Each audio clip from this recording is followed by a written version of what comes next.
When my mom, Margaret Reynolds, moved into the Willow Creek Assisted Living Facility, she did so with a mix of hope and anxiety.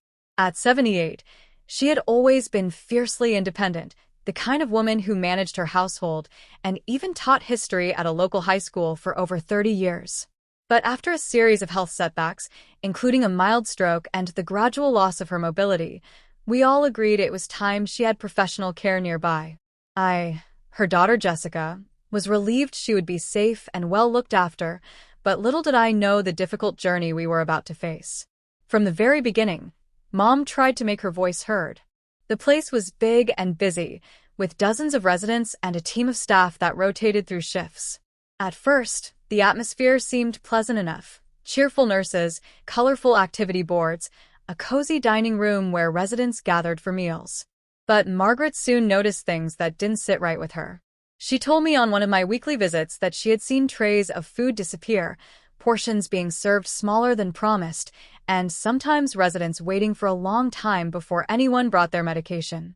"I don't know if it's just me being forgetful or if something is really wrong," she said hesitantly. I reassured her, but I could see the worry in her eyes. As days turned into weeks, Margaret's concerns grew.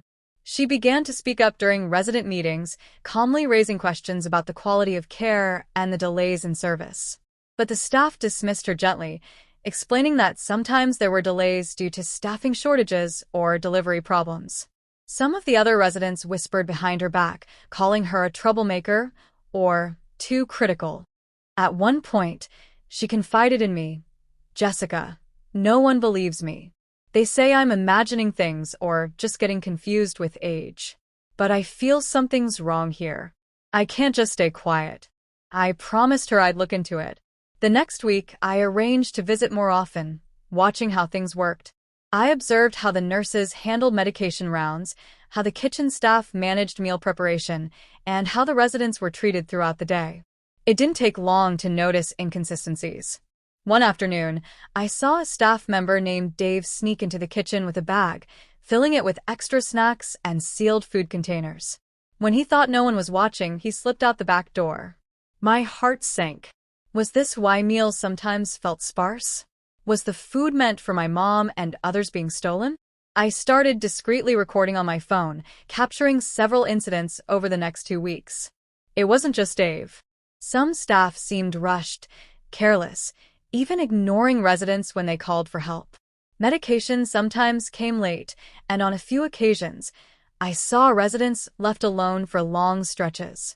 I gathered my evidence and made an appointment with the facility's director, Ms. Harper. I was nervous, but I had to speak up for my mother and the other seniors who depended on this place. At first, Ms. Harper seemed surprised and skeptical. She said she hadn't been aware of any such issues and promised to look into it. I showed her the videos, the notes, and the testimonies from residents. She paused, then nodded gravely. "Thank you for bringing this to my attention. We will conduct a full investigation immediately." Over the next few days, I noticed a shift.